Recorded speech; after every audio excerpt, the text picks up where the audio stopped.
मुझे मना करेगी? चल दारू दे। सर खड़ा।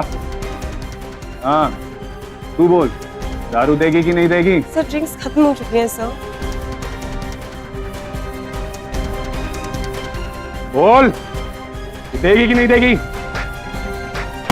तारीख 12 नवंबर 2002। मौका वारदात दिल्ली का मशहूर पॉश इलाका, जहां सिर्फ नामी गिरामी वीवीआईपी का आना जाना होता है। कसूरवार पवन कुमार, एक ताकतवर और भ्रष्ट नेता का दबंग बेटा। जुर्म का शिकार 22 साल की मोनिका अवस्थी, एक आम दिल्ली वासी, जिसका कसूर सिर्फ और सिर्फ इतना था कि उसने पवन की मनमानी को स्वीकार न किया, उसे सिर्फ एक ड्रिंक देने से मना कर दिया। मोनिका को भरी पार्टी में गोली लगते, एक आम दिल्ली वासी के ऊपर इस घोर अन्याय को होते सरेआम 250 लोगों ने देखा। पर पवन और उसके पिता की ताकत के सामने क्या इनमें से कोई एक भी सच बोल पाएगा? कानून के हाथ भले ही लंबे हो, पर क्या वो झूठ के शिकंजे से सच को आजाद करवा पाएगा? क्या मोनिका अवस्थी को इंसाफ मिल पाएगा?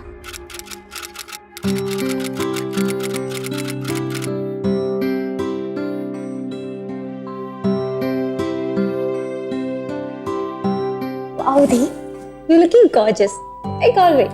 Thank you. पार्टी में जा रही हो? पार्टी में तो जा रही हूँ, पर ज्यादा देर गॉर्जियस नहीं लगने वाली। बार अटेंड करने जा रही हूँ। And here is my uniform. लेकिन पार्टी में जाकर बारटेंडिंग करना कुछ अजीब नहीं लगता है? इसमें अजीब क्या है? कितने लोग करते हैं। और वैसे भी ये कोई ऐसी वैसी पार्टी थोड़ी है, अनीता की पार्टी है। एंड यू नो उसकी पार्टीज कैसे होती हैं। ऐसे लगता है शहर के सारे बड़े लोगों को घर से बाहर निकाल दिया और वहीं पर इकट्ठा कर दिया हो। I know, लेकिन फिर भी it's weird ना? कम ऑन, कुछ घंटे काम करने के लिए 10,000 मिलेंगे और ऊपर से इतनी अच्छी पार्टी भी देखने को मिलेगी। कोई पागल ही होगा जो ऐसे ऑफर को मना करेगा, और मैं पागल नहीं। और वैसे भी मैं अनीता को मना नहीं कर सकती। लेकिन अपनी बहन को बोर होने के लिए अकेला छोड़कर जा सकती हो। हाँ, तू तो जैसे मुझे सारी पार्टीज में साथ में लेकर जाती है। कितना मजा आया था ना हमें रोशनी की पार्टी में, जब तू मुझे अपने साथ लेकर गई थी। दी, अब आप उसी बात को लेकर बैठी रहोगी क्या? ले चलो ना मुझे अपने साथ पार्टी में, मैं भी ड्रिंक सर्व करूंगी। नहीं, तू यही रह। अच्छा अब मैं चलती हूँ, मैंने पापा से कह दिया है, तू प्लीज मम्मी को संभाल लेना। वैसे भी तू अकेली बैठी बैठी बोर हो जाती है, कुछ काम तो मिलेगा तुझे करने को। See you. दी, ड्रिंक सिर्फ सर्व करना, पीना मत। Very funny. सारा सामान आ गया है ना? कुछ भी आइटम कम या ज्यादा नहीं होना चाहिए। मैडम आपने जो जो चीजें बोली थी सब पहुंचा दी। अब मैं चलता हूँ। ओके, पार्टी खत्म होने के बाद पेमेंट लेने आऊंगा। Thank you very much. Thanks. अरे मिस्टर मेहरा, आइए welcome welcome welcome.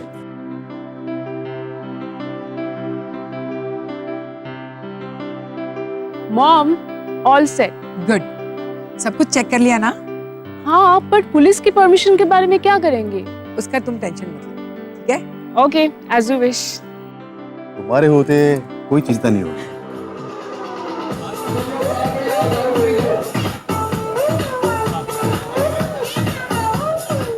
Hi, thanks babes, thank you so much last moment सब कुछ अरेंज करने के लिए। प्लीज अनीता बुलाए और मोनिका ना आए, ऐसा हो सकता है कभी? Oh my God, you look so beautiful. Thank you, you too. Oh, come on. अरे तुम दोनों तो खूबसूरत लग ही रहे हो, लेकिन मेरे बारे में कोई बताएगा प्लीज? For a change तुम भी आज ज्यादा बुरे नहीं लग रहे।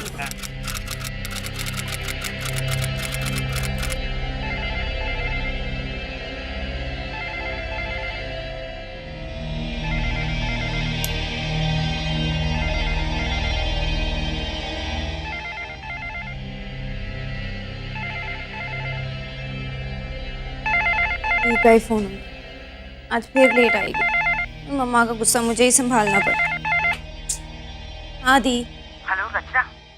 जी कौन? मैं गीता बोल रही हूँ, अनीता की मॉम। बेटा मोनिका को गोली लग गई और उसकी हालत बहुत सीरियस है। हम लोग उसे हॉस्पिटल ले जा रहे हैं। तुम जल्दी से अपने मम्मी पापा को लेकर वहाँ हॉस्पिटल पहुँचो, जल्दी से। मम्मा! मम्मा!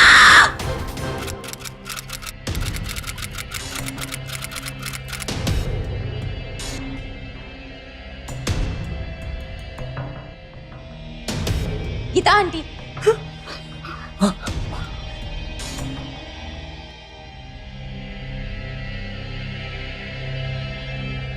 मोनिका क्या उसे क्या कुछ नहीं हुआ, डॉक्टर ऑपरेशन के लिए रेडी है।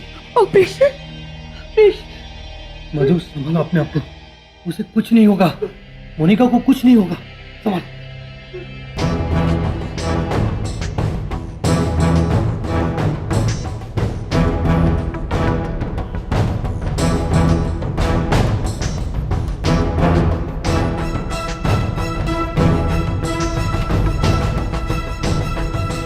तो तुम हौसला रख, डॉक्टर देख रहे हैं ना, सब ठीक हो जाएगा।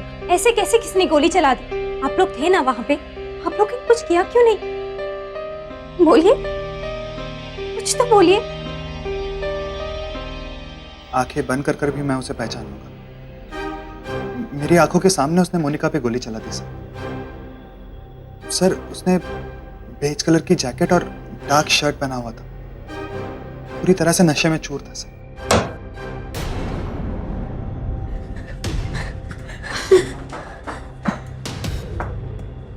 डॉक्टर साहब क्या? I am sorry. क्या मतलब? मैंने अपनी तरफ से पूरी कोशिश की, लेकिन मैं बचा नहीं पाया। आप लोग उन्हें देख सकते हैं।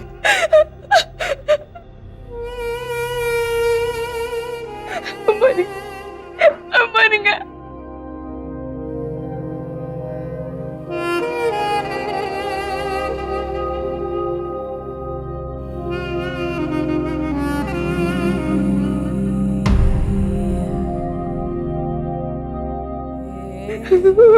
बच्चे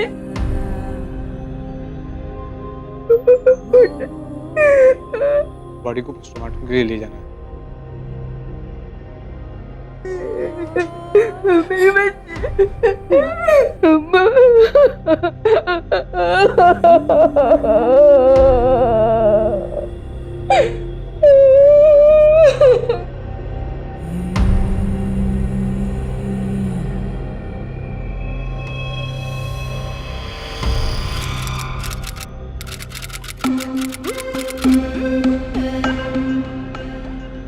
सर वो 4 बंदे थे और जिस बंदे ने गोली चलाई उसने क्रीम कलर का जैकेट पहन रखा था, और सर दिखने में चाल ढाल से किसी बड़े घराने के लड़के लग रहे हैं।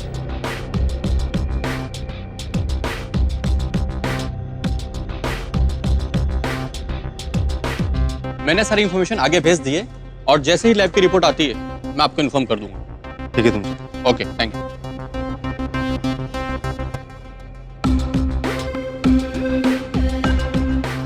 जवान सर, ये गाड़ी किसकी है?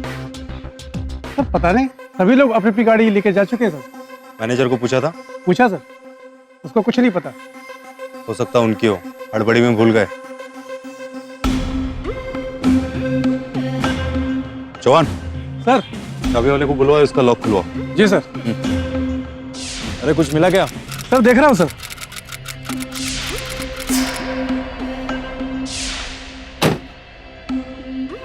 सर, एक गाड़ी के पेपर्स मिले हैं और एक ड्राइविंग लाइसेंस मिला है सर। पवन कुमार। ये वीरेंद्र कुमार का बेटा है सर। वीरेंद्र कुमार कौन? यहाँ के बहुत बड़े नेता हैं सर। राजस्थान में हैंडलूम की फैक्ट्री भी है उनकी बहुत बड़ी। बहुत पावरफुल लोग हैं सर। सर सर ये लाइव बुलेट मिली है, ये देखिए। राइट मार, ऊपर कर। ये देखिए। .22 कैलिबर। बाहर काउंटर के पीछे मिली थी वो भी सेम। मुझे मना कर रही थी साली, पवन कुमार को मना कर रही थी, वो भी एक ड्रिंक के लिए। साली 2 कौड़ी की लौंडिया। छोड़ बे, अब क्या उस बात को तू गले में लटका के रखेगा? हैं? अच्छा हुआ जो तूने उसके औकात दिखा दी।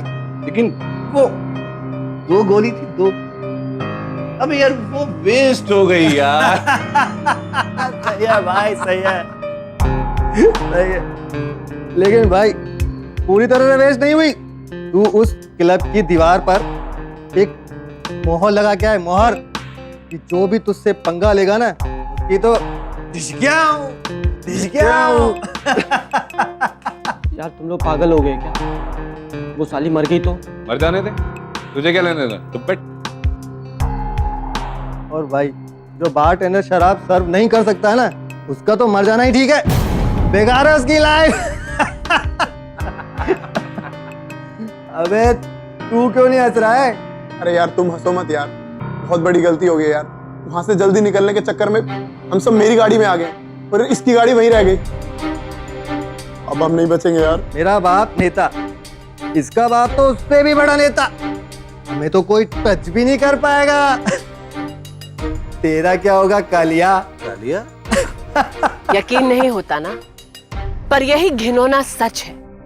पवन और उसके दोस्तों के लिए मोनिका की जिंदगी की अहमियत उस ड्रिंक से ज्यादा नहीं थी। नेशनल क्राइम रिकॉर्ड्स ब्यूरो के अनुसार साल 2007 में दिल्ली में 495 मर्डर्स किए गए, यानी कि हर 1 लाख की आबादी में लगभग 3 लोगों की हत्या की गई। ये आंकड़े भारत के सभी शहरों की तुलना में सबसे अधिक थे। इन कातिलों में बिना लगाम के घूमने वाले नवाबजादे और ताकत के ठेकेदारों की बहुत बड़ी संख्या थी। जहां एक तरफ पवन जैसे अमीरजादों का आतंक चरम सीमा पर पहुंच चुका था, वहीं दूसरी ओर इंस्पेक्टर श्रीवास्तव जैसे ईमानदार अफसर दिल्ली की इस छवि को बदलने में तत्पर थे। उनकी तहकीकात जारी थी। पार्टी की होस्ट गीता से उन्होंने स्टेटमेंट लेनी शुरू की। उनका मकसद सिर्फ एक था, ये जानना कि आखिर मोनिका पर गोली किसने चलाई। जो भी आपने देखा सुना, हर एक बात मुझे बताइए। क्या हुआ था पार्टी में? Actually the party just got over और मैं और मेरे पति मैनेजर से बातें कर रहे थे से अराउंड 1:30-2 बजे। मम्मा, अंदर कुछ लड़के बदतमीजी कर रहे थे ड्रिंक्स के लिए। हमने कहा है कि स्टॉक्स खत्म हो गई है, पर वो सुनने के लिए रेडी नहीं है। प्लीज चलिए। ओके ओके, यू रिलैक्स, मैं देखती हूँ। ओके, मेरे बुलाने पर ही आई थी। ठीक है। मिस्टर अवस्थी,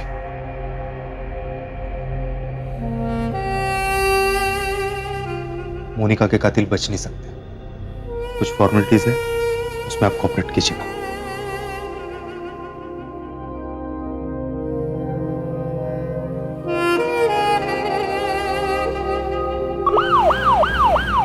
कहिए ऑफिसर, कैसे आना हुआ? अरे बैठिए बैठिए बैठिए। हाँ जी कहिए। सुरेंद्र जी, आपका बेटा पवन कुमार कहाँ है? क्यों, क्या बात? मोनिका हत्याकांड में पवन कुमार और उसके 3 दोस्तों पे शक है। मैं उसी सिलसिले में पूछताछ करनी है। देखिए इंस्पेक्टर, इस देश का नागरिक होने के साथ साथ हम इस देश के मंत्री भी हैं। हमारे परिवार का कोई भी सदस्य इस देश के कानून को तोड़ता है या उसका उल्लंघन करता है, ये पाप है हमारे लिए। आपको जरूर कोई गलतफहमी हुई है। मेरा बेटा इस तरह की हरकत नहीं कर सकता। हमें कोई गलतफहमी नहीं हुई है सर। उसके खिलाफ हमारे पास सबूत है। गलत सबूत हैं आपके पास। अगर फिर भी आपको डाउट है तो कल मेरा बेटा यहाँ पर आ रहा है, उसको लेकर खुद मैं पुलिस स्टेशन आऊंगा। जो पूछताछ आपको करनी है आप कर लीजिएगा। क्या ठंडा लेंगे? जी नहीं, शुक्रिया।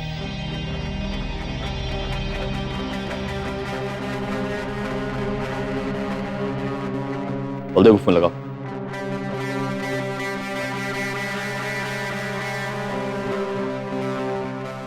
बलदेव। भाई साहब, आप परेशान क्यों हो रहे हैं? भाई जवानी में ऐसी गलतियां हो जाती हैं, इतना परेशान होने की बात नहीं है। और फिर आपका बेटा है, गर्म खून होना लाजमी है उसका। मैं बोलता हूँ पवन की कोई गलती नहीं है, गलती है उस लड़की की जो उसके आड़े आई। ना उसके आड़े आती ना ये हादसा होता। बलदेव जी, मेरी चिंता है कब तक भागता फिरेगा वो? भाग कहाँ रहा है भाई साहब, वो गया है। मतलब ये कि मैंने ही उसे अपने फार्म हाउस पे रखा। मैंने बोला वहां जाके आराम कर, और जब मामला ठंडा हो जाएगा तब उसे बुला लेंगे। हाँ सर जी, वैसे मैंने एक बहुत बड़े क्रिमिनल लॉयर भूषण जी से हमारे केस के बारे में बात करी है। रिकॉर्ड है आज तक का, अब तक एक भी केस हारे नहीं है वो। लो, रैना साहब ने वकील भी कर लिया और वो आज तक कोई केस नहीं हारा है। एक केस भी जीत जाएगा। आप खामखा परेशान हो रहे हैं, चिंता की कोई बात नहीं है। अरे मौसम का मजा लीजिए, दिल्ली ठंडी हो गई है। देखो, किसी से डरने की जरूरत नहीं है। कोई कुछ बिगाड़ नहीं पाएगा तुम्हारा। पूरा प्रोटेक्शन मैं दूंगा तुम्हें। बस तुम ये बताओ कि उस रात पार्टी में क्या हुआ। एक एक बात मुझे बताओ, डरो मत। सर, अब पार्टी खत्म हो चुकी थी, बार बंद हो चुका था। सर नहीं, एक्चुअली बार बंद नहीं हुआ था, हमारा ड्रिंक्स का स्टॉक खत्म हो गया था सर। हम लोग 3 ही लोग थे बार में, मैं, अनीता और Monika. Ladies and gentlemen, having fun? This is the last number for tonight.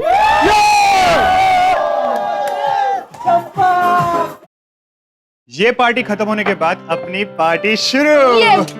नहीं गाइस, तुम लोग जाओ, बहुत देर हो चुकी है, मम्मी बेकार में परेशान होंगी। Come on यार। तुम भी ना मोनिका, चलो ना। One level on the rock. Sorry sir, stock खत्म हो चुका है। ए भाई देख यार, एक आधा पड़ा हुआ इधर उधर। नहीं सर। Look मिस्टर, बार बंद हो चुका है, so please if you could excuse us. Madam, हम चाहे ना तो ये ड्रिंक के साथ साथ तुझे भी उठा के ले जाएंगे साथ में, वो भी ऑन द रॉक। इतने पैसों में हो जाएगा?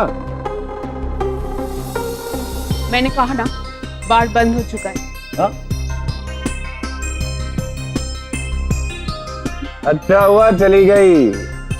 और मैडम तुम तो समझदार लगती हो, तू ही दे दे on the rock. Sorry sir, stock खत्म हो चुका है। क्या मतलब है तुम्हारा? मतलब ड्रिंक्स नहीं है सर। मुझे ना सुनने की आदत नहीं है। चल दारू दे मेरे को। Sir I am really sorry, पर स्टॉक खत्म हो चुका है, हम कुछ नहीं कर सकते। कुछ नहीं कर? अच्छा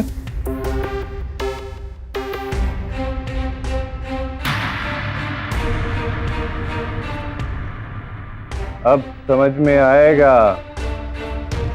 बोल, देगी कि नहीं देगी? मुझे मना करती।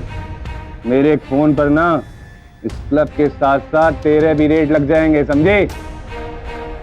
और 2 मिनट में सब कुछ खरीद जाऊंगा। चल ड्रिंक दे। सर समझने की कोशिश कीजिए सर। चले साइड में।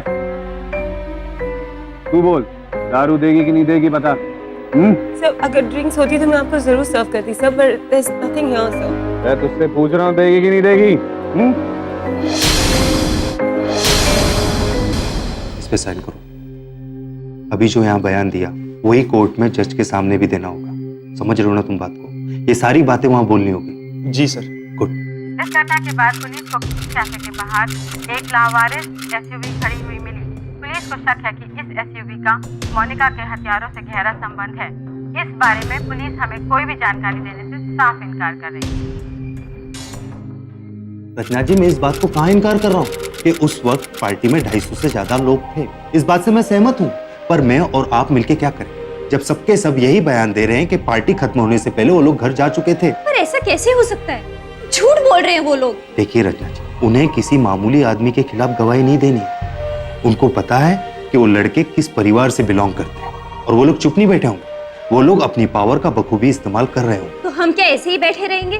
उन लोगों ने सबके सामने मेरी दीदी पर गोली चलाई है, और वो लोग ऐसे ही छूट जाएंगे? नहीं, बिल्कुल नहीं। कोई कुछ भी कर ले, हमारा केस कच्चा नहीं है। भले सबके सब पार्टी से जल्दी घर चले गए हो, लेकिन हमारे पास 5 गवाह हैं, और वहां से मिले सबूत हमें अदालत में बहुत काम आएंगे। बस ये पवन कुमार एक बार हमारे हाथ चढ़ जाए, फिर देखना अदालत का फैसला आने में बिल्कुल वक्त नहीं लगेगा, और ये पवन कुमार ज्यादा देर बच नहीं सकता। आज की बड़ी खबर यह है कि मोनिका हत्याकांड के मुख्य आरोपी पवन कुमार ने अपने आप को लुधियाना पुलिस के हवाले कर दिया। रचना बेटी, पवन कुमार के तीनों दोस्तों को बैठ हिरासत में ले लिया है। और इन 3 लड़कों में शामिल है एक जाने माने नेता बलदेव सिंह का बेटा शरद सिंह।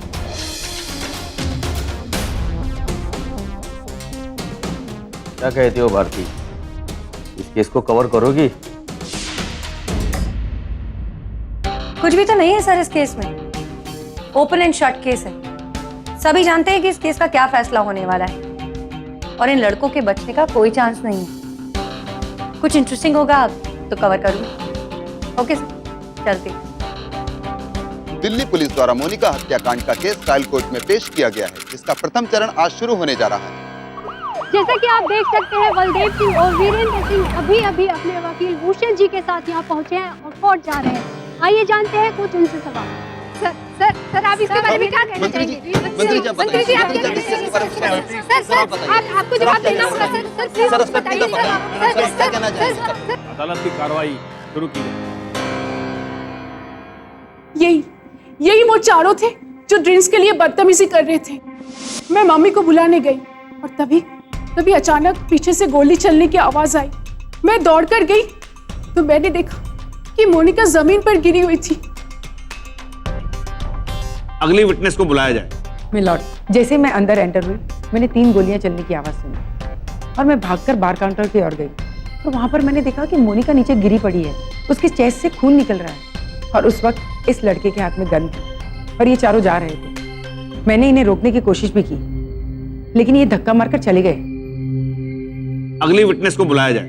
जज साहब, मैं वहां मौजूद नहीं था, मैंने किसी को गोली चलाते हुए नहीं देखा। मैं तो अपना सामान लेकर पहले ही निकल चुका था। सर मेरी माँ बहुत बीमार थी। उस रात सर मैं पार्टी छोड़कर अपने घर चला गया था। पार्टी के बाद क्या हुआ मुझे कुछ नहीं पता। विनेश कुमार को विटनेस बॉक्स में बुलाया जाए। जी सर। सर ये चारों पार्टी में मौजूद थे। पवन के हाथ में गन भी थी, लेकिन सर पवन ने मोनिका पे गोली नहीं चलाई। सर पवन ने 2 राउंड हवा में फायर किए। सर किसी और ने मोनिका पे गोली चलाई दूसरे बंदूक से।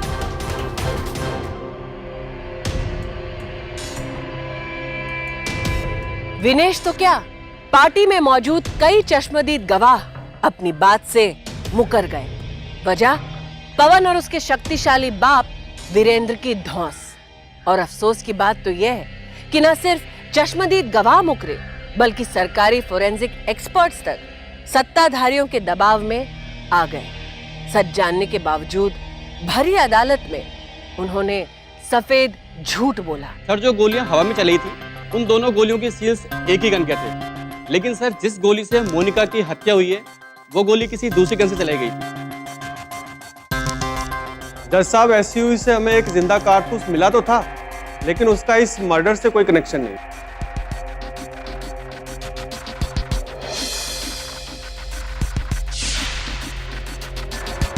माय लॉर्ड, इन सब लोगों की गवाही साफ साफ यह इशारा कर रही है कि मेरे मुवक्किल पवन कुमार और इनके दोस्त एकदम बेगुनाह हैं और इसे पुख्ता तौर पर साबित करने के लिए मैं अदालत से कुछ वक्त मांगना चाहता हूं। ये अदालत बचाव पक्ष के वकील की दलील सुनने के बाद उन्हें 2 महीने का समय देती है। उसके बाद इस केस की अगली सुनवाई होगी। The court is adjourned.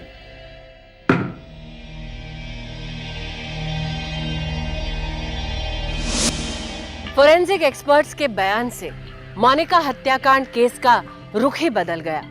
हालांकि गीता और उनकी बेटी अनीता तमाम धमकियों के बावजूद अपनी गवाही पर कायम थे, फिर भी क्योंकि वो कत्ल के चश्मदीद गवाह नहीं थे, इसलिए केस में उनकी गवाही से कोई खास फर्क ना पड़ा। अहम गवाहों के मुकरने पर विपक्ष के शातिर वकील ने सबूतों और गवाहों को ऐसा घुमाया कि 4 साल तक अदालत में इस केस को घसीटा गया। इस दौरान पवन कुमार और शरद के साथ साथ उनके दोनों दोस्त जमानत पर बाहर आ चुके थे। इन नवाबजादों की रंगरलियों का दौर फिर से शुरू हो चुका था।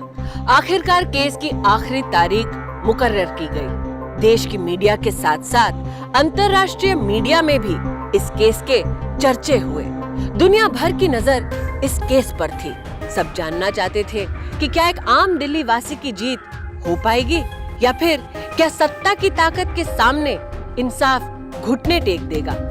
अंत में फैसला हुआ और कुछ ऐसा हुआ जिसने सच का गला घोंट दिया। 4 साल और 2 महीने की लंबी सुनवाई के बाद आज आखिरकार मोनिका हत्याकांड का फैसला आ ही गया। और सबसे ज्यादा चौंका देने वाली बात यह है कि दिल्ली पुलिस अपने ही द्वारा लगाए गए आरोपों को अदालत में सही साबित नहीं कर पाई। सभी गवाहों और सबूतों के आधार पर ट्रायल कोर्ट ने आज इस केस के मुख्य अभियुक्त पवन कुमार और उनके सभी दोस्तों को 22 बरी कर दिया। जैसा कि आप देख रहे हैं, पवन कुमार और उसके साथी अभी अभी कोर्ट से बाहर आए हैं और अपने परिवार वालों के साथ मिलने जा रहे हैं और इन सभी के चेहरों से खुशी साफ साफ नजर आती है। लेकिन सवाल ये उठता है कि मोनिका अवस्थी की हत्या अगर पवन कुमार ने नहीं की तो फिर किसने की है? मोनिका अवस्थी जिस रात पार्टी पे थी उस रात उनके ऊपर किसने गोली चलाई थी? कहा यह जा रहा है कि मोनिका अवस्थी की हत्या किसी दूसरी गन से चली हुई गोली से हुई है, लेकिन वो गन किसकी थी, किसने गोली चलाई थी और क्यों? इन सवालों के जवाब अभी तक शायद किसी के पास भी नहीं है। कितने शर्म की बात थी। एक दुखद घटना जिसे 250 लोगों ने अपनी आंखों के सामने घटते देखा उसकी पुष्टि करने के लिए एक भी चश्मदीद गवाह तैयार नहीं था। डर का ये कैसा माहौल था? क्या कानून व्यवस्था भी अब वीरेंद्र और पवन जैसे लोगों की मोहताज बन गई थी? एक तरफ इंसाफ की लड़ाई हार कर मोनिका के परिवार को गहरा सदमा पहुंचा, मोनिका की मां को दिल का दौरा पड़ा, और दूसरी ओर ताकत के बल पर मनमानी करने वाले राक्षस अपनी खोखली जीत का जश्न मना रहे थे। मजा आ गया भाई साहब। मैंने आपसे कहा था ना कि पवन को कुछ नहीं होगा, कुछ हुआ ये बलदेव की जुबान है, कोई नकार सकता है भलाई शहर में? वाह बलदेव साहब वाह, वाह भाई वाह। आपने जो वादा किया था ना तो पूरा था, लेकिन इसी बहाने आपका एक राज खुल गया। भाई वकील साहब, तो बलदेव साहब का एक फार्म हाउस है जालंधर में। भाई साहब जहाँ जहाँ आपकी कृपा है वहाँ वहाँ सब कुछ है। पर एक बात है भाई, इसका श्रेय हमें वकील साहब को भी देना चाहिए। भाई कमाल के पैतरेबाजी खेलते हैं, वो सच को झूठ और झूठ को सच करना, इनसे सीखे कोई। अच्छा नायर साहब ने बिल्कुल सही कहा था। नायर साहब कहाँ है आप? यहाँ सर। बिल्कुल सही कहा था कि अगर तजुर्बे का सही इस्तेमाल करना है ना तो कोई वकील साहब। अरे भाई, आप जैसे बड़े नेताओं के साथ उठना बैठना होगा तो संगत का कुछ तो असर तो होगा ही, और वैसे भी रिटायरमेंट के बारे में भी तो सोचना होगा। रहना साहब, एक कहावत है, तू डाल डाल मैं पात पात। क्या कहा तू? मैंने मेरे डैड को, मैं पात पात खिलाया ना सबको। लेकिन साले थोड़ा चैन से रहने दिया कर उन्हें। अब तेरे चक्कर में बार बार कोर्ट के चक्कर लगाएंगे ना तो लोग सोचेंगे कहीं राजनीति छोड़कर वकालत तो नहीं शुरू कर दी है।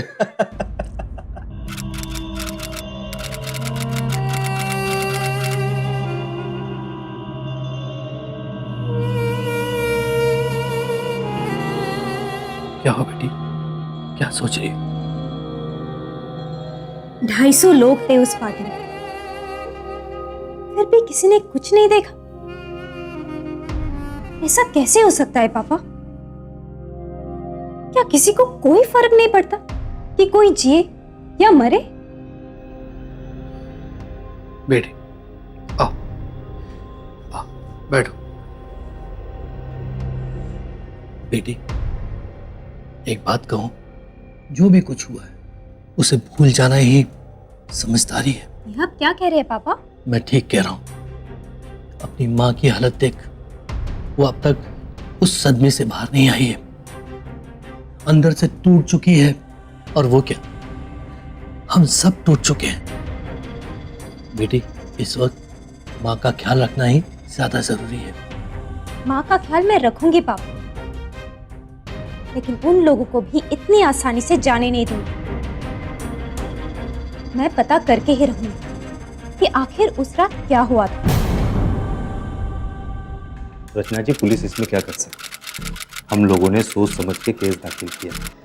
कुछ लोगों के बयान थे हमारे पास जिन पे भरोसा था हमें, लगा था केस हमारे हाथ में, पर वही लोग कोर्ट में पहुंचकर अपने बयान से मुकर गए। क्या करें? सिर्फ आपको खराब नहीं लगा, हमें भी खराब लगा। सुना नहीं आपने कोर्ट में, पुलिस अपने आरोपों को साबित नहीं कर पाई, सिर्फ और सिर्फ एक मजाक बनाकर रख दिया हमारा।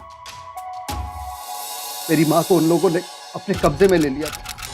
अगर मैं अदालत में उनके खिलाफ कुछ भी बोलता तो वो मेरी माँ को, अब आप ही बताइए, क्या मैं अपनी माँ को मरने देता?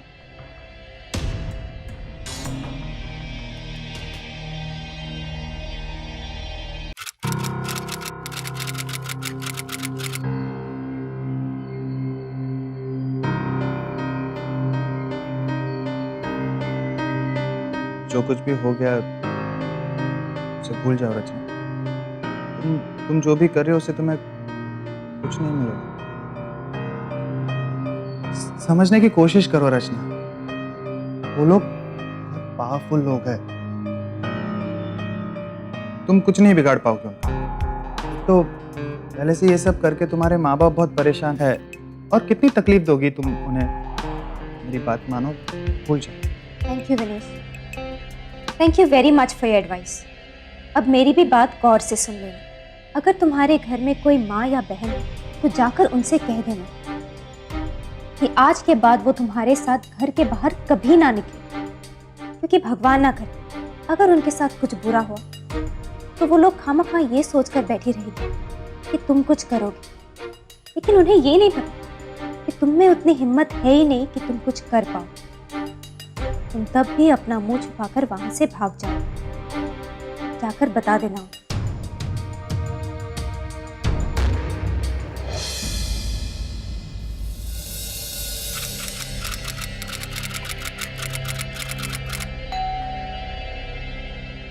सर, हम कोर्ट के फैसले के बारे में कुछ पूछना चाहते हैं। मुझे इस विषय में आप लोगों से कोई बात नहीं करनी है। प्लीज आप लोग यहाँ से चले जाइए। सर, हम बस इतना जानना चाहते हैं कि कोर्ट ने आपके लगाए हुए सभी आरोपों को खारिज कर फैसला पवन कुमार के हक में दिया है। आपको कैसा लग रहा है? कमाल कर रहे हैं आप लोग। कैसा लग रहा है हमें? क्या करेंगे आप ये जानकर? और आपको क्या लगता है कैसा लग रहा होगा हमें? अगर आप में से किसी की माँ, बहन, बेटी के साथ ऐसा होता तो आपको कैसा लगता? क्या कहना चाहेंगे आप इस बारे में? शर्म नहीं आती आप लोगों को? इस तरह बेतुके सवाल करके लोगों को परेशान करते हुए? सवाल पूछने का इतना ही शौक है तो जाओ उन 250 लोगों से पूछो जिन्होंने ये सब कुछ अपनी आंखों से देखा, फिर भी अपना मुंह खोलने के लिए तैयार नहीं।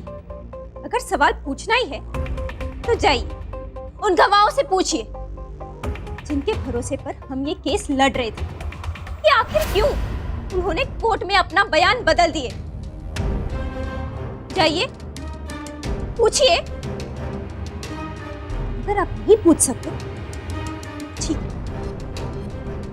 मैं आपसे एक सवाल पूछती हूँ, आखिर क्यों अब तक मेरी बहन को इंसाफ नहीं मिला? सबके सामने उसे गोली मार दी गई, एक पूरी पार्टी के बीच में। क्यों कोई कुछ नहीं बोलता? क्योंकि हमारे पास पैसों की ताकत नहीं है इसलिए, या हम किसी या नेता के औलाद नहीं है इसलिए? हाँ बताइए, यही है हमारा देश का कानून जो वक्त आने पर एक आम आदमी को बेसहारा छोड़ देता है? क्या हमारा देश का कानून सिर्फ अमीरों और रईसों के लिए? तो फिर ठीक है, नहीं चाहिए मुझे अपने बहन के लिए कोई इंसाफ। क्या फायदा इसे इंसाफ के लिए लड़ने जो एक आम आदमी के लिए बना ही नहीं है? नहीं चाहिए मुझे। जाइए आप सब लोग दंगो।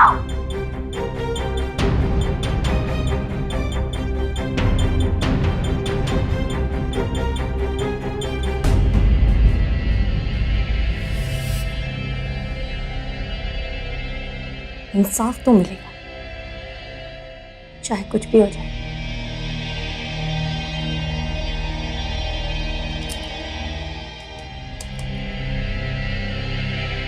हेलो सर, आपसे कुछ लीगल डिस्कशंस करनी है मोनिका हत्याकांड के बारे में।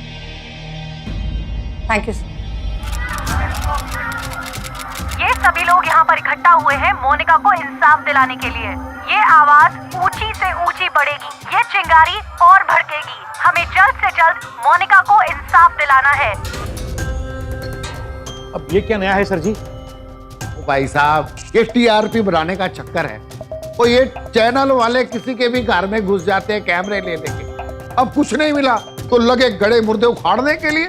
शरद के पिता को अंदाजा नहीं था भारती की पहल वो चिंगारी थी जो धीरे धीरे बहुत बड़ी आग में तब्दील हो चुकी थी। आज सारा भारत रचना के साथ कंधे से कंधा मिलाने को तैयार था।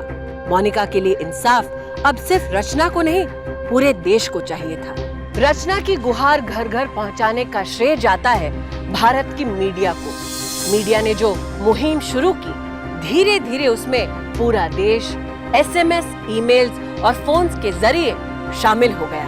भारत के कोने कोने से हाथों में कैंडल्स लिए, होठों पर मोनिका के लिए प्रार्थना लिए लाखों लोग सड़कों पर उतर आए। रचना बेटा सुन तो, देख टीवी में क्या आ रहा है। मोनिका के लिए लोग सड़कों पर उतर आए। जब जरूरत थी तब एक भी आदमी आगे नहीं आया। नहीं बेटा, ऐसा नहीं है। कम से कम ये लड़ तो रहे हैं और मुझे अब उम्मीद नजर आ रही है। मोनिका अवस्थी अवस्थी हत्याकांड के सभी आरोपियों को ट्रायल कोर्ट ने बाइज्जत बरी कर दिया है, लेकिन अभी तक ये पता नहीं चल पाया है कि मोनिका अवस्थी की हत्या आखिर की किसने है। हमें जब तक इस सवाल का जवाब नहीं मिल जाता, हमारा चैनल इस केस को लेकर चल रही मुहिम को जारी रखेगा। कैमरामैन प्रवीण सिंह के साथ reporter Bharti Singh, RTV news, Delhi. मुझे इस जर्नलिस्ट से जाकर मिलना होगा। हम ये केस दोबारा फाइल करेंगे। That's it. शाबाश बेटी। मीडिया की मुहिम से रचना को हौसला मिला। 1 और 1 11 तब बने जब भारती भी इस मुहिम में शामिल हो गई। पवन और उसके साथियों का पासा अब उल्टा पड़ने लगा। जनता के दबाव और मीडिया के लगातार सवालों के चलते पार्टी ने वीरेंद्र को मंत्री पद से निलंबित कर दिया।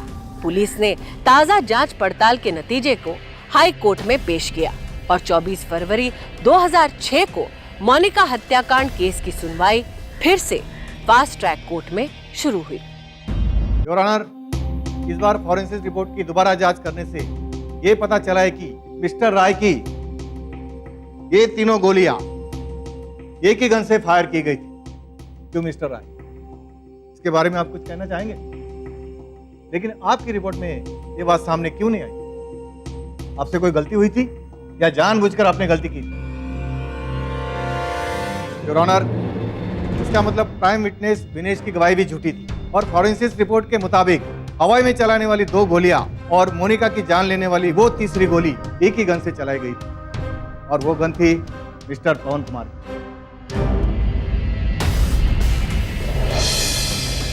योर ऑनर, इतना ही नहीं, गीता जी की गवाही भी इनके बयान से इस पूरे मामले के सच को सामने लाने के लिए काफी है। लेकिन अफसोस, ट्रायल कोर्ट ने उनकी गवाही को खारिज कर दिया। अब मैं अदालत का ज्यादा वक्त न लेते हुए अदालत से दरख्वास्त करूंगा कि गीता की गवाही और फॉरेंसिक की रिपोर्ट को मद्देनजर रखते हुए इस फैसले को जल्द से जल्द सुनाया जाए ताकि मोनिका के सारे कातिलों को कड़ी से कड़ी सजा मिले। That's all, Your Honor. High court trial court के न्यायाधीश का सम्मान करती है, मगर यह बात भी साबित है कि ट्रायल कोर्ट में सबूतों को बहुत ही तोड़ मरोड़ के पेश किया गया और यही नहीं, अदालत में गवाहों ने भी गलत बयान दिया। लेकिन इस बार कुछ नए सबूत इस अदालत में आए हैं। मिसेस गीता, उनकी गवाही इस केस में बहुत ही अहम है। पवन कुमार ने सरेंडर के बाद जो स्टेटमेंट दिया है, वो स्टेटमेंट इस अदालत में है जिसमें उसने कबूल किया है कि उसने जुल्म किया है। इसलिए यह अदालत तमाम सबूतों और गवाहों को मद्देनजर रखते हुए पवन कुमार को उम्र कैद की सजा सुनाती है। एक ओपन और शट केस को अपने अंजाम तक पहुंचने के लिए 4 साल लगे। वजह, पवन कुमार जैसे दिल्ली के बिगड़े अमीरजादे और उनके पहुंच वालों का दबदबा। हाई कोर्ट से सजा मिलने के बाद भी पवन ने सुप्रीम कोर्ट में अपील दाखिल की, पर सुप्रीम कोर्ट ने हाई कोर्ट के इस फैसले को बरकरार रखा। पवन कुमार को उम्र कैद और उसके साथी शरद सिंह को 4 साल की कड़ी सजा सुनाई। एक परिवार ने अपनी 22 साल की बेटी को खोया। दिल्ली ने एक बार फिर एक आम दिल्ली वासी की आवाज को सत्ताधारियों के पैरों तले रौंदते हुए देखा। फर्क सिर्फ इतना था कि इस बार न दिल्ली चुप रही न देश। देशवासी संगठित हुए और पवन, वीरेंद्र, शरद जैसे ताकत के नशे में धुत लोगों को मुंह तोड़ जवाब दिया। हम दिल्ली और दिल्ली वालों के इस जज्बे को सलाम करते हैं और आपको याद दिलाना चाहते हैं कि दिल्ली वासियों के सामने जब कभी भी ऐसी चुनौती आई, उन्होंने बता दिया कि दिल्ली किसी के बाप की नहीं, हम सबकी है। भले ही वो राजीव गुलाटी के द्वारा दिन दहाड़े किया गया जुर्म हो, सोशल वर्कर शिमोना की पुलिस वालों को अपनी गाड़ी के नीचे रोहन शेरगिल और उसके पिता महेंद्र शेरगिल का केस हो, एक पत्नी को अपने पैसों के दम पर खरीदने की राज की जुर्रत हो, टोल टैक्स कर्मचारी की मोहन अग्रवाल का केस हो, इन सभी केसेस में अपराधी कुछ ताकतवर नवाबजादे थे जो खुद को कानून व्यवस्था और समाज से ऊपर समझते थे। सभी कहानियों से जाहिर होता है कि जब इनके अन्याय की अति हुई तो आम दिल्ली वासी ने इनके खिलाफ आवाज उठाई, इन्हें मुंह तोड़ जवाब दिया और साबित किया कि दिल्ली किसी के बाप की नहीं, हम सबकी है। भारत की राजधानी दिल्ली जुर्म की राजधानी ना बने, इसकी जिम्मेदारी हम सबको लेनी होगी और ये तभी संभव होगा जब हम संविधान में दिए गए अपने अधिकारों को लेकर जागृत होंगे, संगठित होंगे, सब चलता है, मुझे कोई फर्क नहीं पड़ता, इस सोच को बदलना होगा। अन्यथा जो जुर्म हमारे शहर में हो रहा है, कल वो हमारे पड़ोस में होगा और परसों हमारे साथ। याद रखिए, पाप का भागीदार पापी से ज्यादा पाप को सहने वाला होता है। तो उठिए और अपने साथ दूसरों को भी जागृत कीजिए। मैं दावे के साथ कह सकती हूँ, अगर दिल्ली वासी एकजुट होकर जुर्म का विरोध करें तो न सिर्फ दिल्ली सुरक्षित और समृद्ध बनेगी, बल्कि राजधानी होने के नाते इस बदलाव का असर पूरे देश पर पड़ेगा। इसी मंशा के साथ दिल्ली फाइट्स बैक में हम आम दिल्ली वासियों के साहस की कहानियों को आपके समक्ष लेकर आए, ताकि उनके उदाहरणों से हम सबको प्रेरणा मिले, हौसला मिले। आज हमारा देश मुश्किल हालातों से गुजर रहा है, हम सब परिवर्तन चाहते हैं, पर याद रखें, महात्मा गांधी ने कहा था, परिवर्तन तभी होगा जब हम स्वयं को और अपनी सोच को परिवर्तित करेंगे। इसी उम्मीद के साथ दिल्ली फाइट्स बैक का ये संस्करण यहीं समाप्त होता है। अगली बार आपसे मिलेंगे मुंबई फाइट्स बैक के साथ, जहां हम खुलासा करेंगे देश की आर्थिक राजधानी मुंबई में हुए कुछ जघन्य अपराधों का और प्रकाश डालेंगे आम मुंबईकरों की मुहिम पर। मैं स्मृति ईरानी विदा लेती हूँ आपसे। हर जुर्म से सावधान इंडिया। जय हिंद। तो सावधान